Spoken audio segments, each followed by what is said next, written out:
What up, internet? It's Tega with the Tech, and it's that time of the year. It's almost 2020, and it's time to give you my top 10 games of 2019 with some honorable mentions. So I'm not wasting any time, we going right in.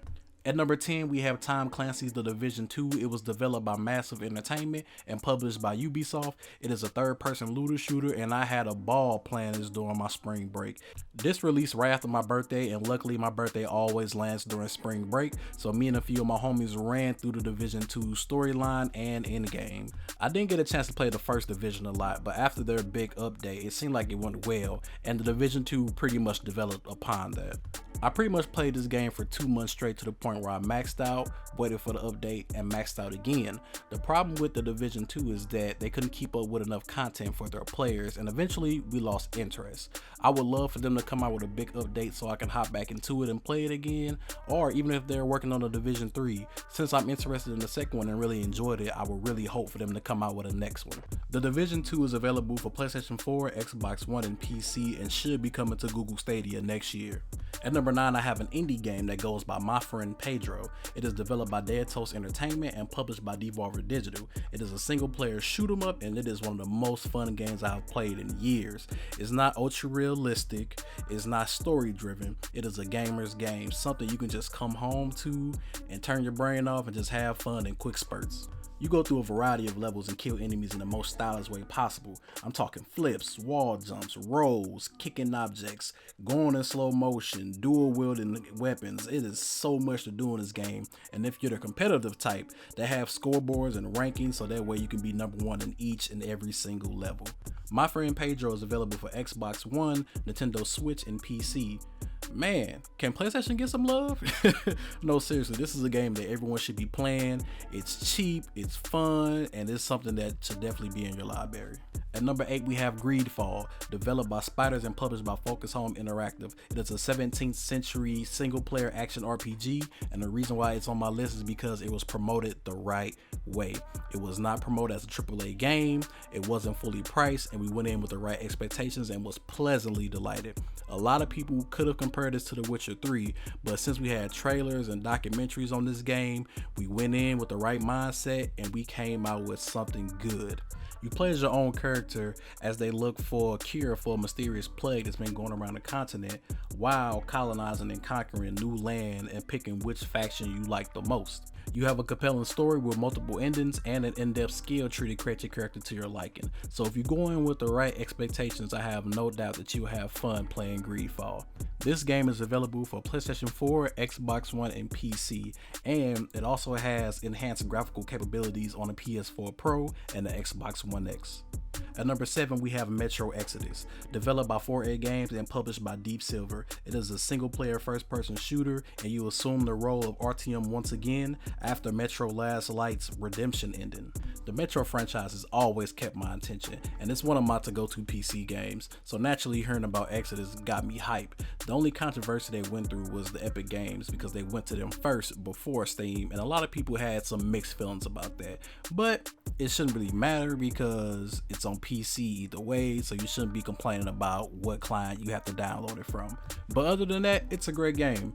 It has survival horror and stealth elements just like the last 2 games, and you must cope with the new hazards and engage in combat against mutated creatures as well as crazy humans. It plays just like the last 2 games and looks even better. It added a sandbox element which gave me a little bit of freedom, a dynamic weather system, and a day and night cycle. They were all pretty good, so I'm looking forward to another one if they decide to continue the franchise. Metro Exodus is available for PlayStation 4, Xbox One, PC, and Google Stadia. At number 6, we have the game of the year, Sekiro: Shadows Die Twice. It was developed by From Software and published by Activision. It is a single-player action adventure where it takes place in the Sengoku period in Japan and follows a shinobi known as Wolf as he attempts to take revenge on the samurai clan who attacked him and kidnapped his lord. And since this is a From Software game, you should already know it takes elements from Dark Souls and Bloodborne and takes it up a notch for the Japan period. In my opinion, it's not as hard as Dark Souls, although it is up for debate, so it pretty much depends on your playstyle. But the gameplay is solely focused on stealth, exploration, and combat with an emphasis on boss battles. So you pretty much already know the setup if you play Dark Souls games.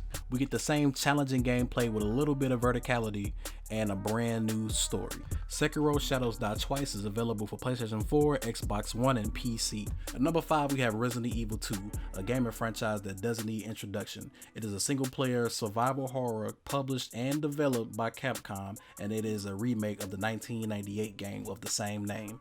Once again, you play as Leon Kennedy and Claire Redfield as they attempt to escape from Raccoon City during a zombie apocalypse. This is the example of a good remake. They scrapped everything from the original game, kept the story, updated the controls and the visuals, and we came out with something that we've never seen before, even though we've already been there in the 90s. As a big Resident Evil fan, I went crazy when they first announced this game, and now that the remake of Resident Evil 3 got announced, I'm definitely picking that up as well. This game has crazy replayability. Once you play as Leon, you can play as Claire or vice versa. You get scenario B, you get extra game modes just like in the original game, and what more could we ask for? It's more Resident Evil, and we're here for it.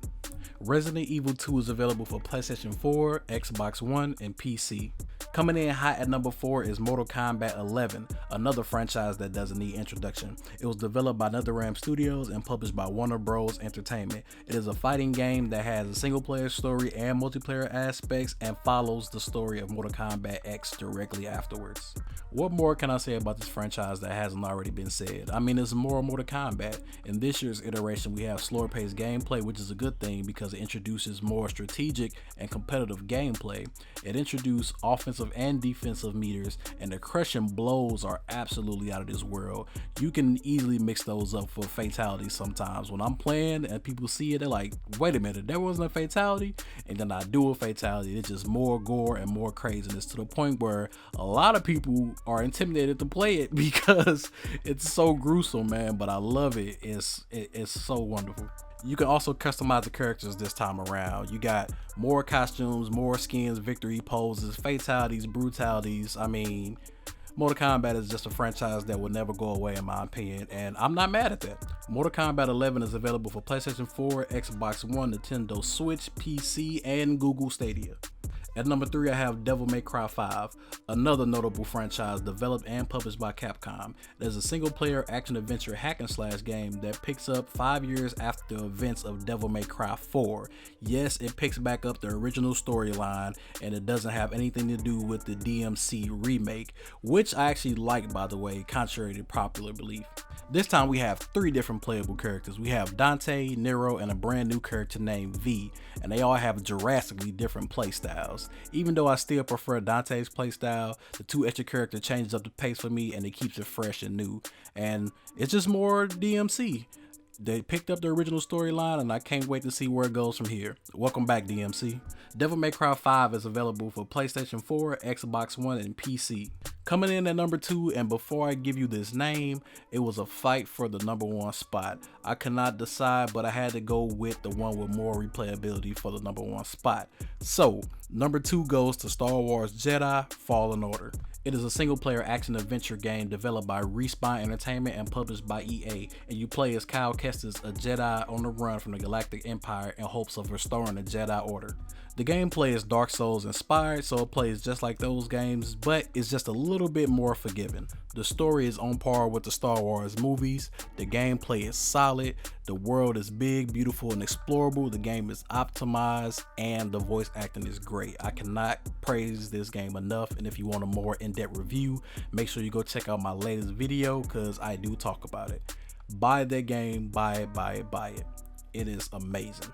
Star Wars Jedi Fallen Order is available for PlayStation 4, Xbox One, and PC. And my number 1 spot goes to The Outer Worlds, a game developed by Obsidian Entertainment, the company behind Fallout New Vegas, and published by Private Division. It is a single-player action RPG featuring the first-person perspective. You play as your own custom character fresh out of Cairo sleep, and once you wake up, you have total freedom. The game is huge, the customization is crazy as far as your character, the clothes, the weapon variety. The world is filled with interesting characters and dialogue trees. It has crazy replayability and multiple endings because you can do what you want. The game is optimized and the skill tree is expansive.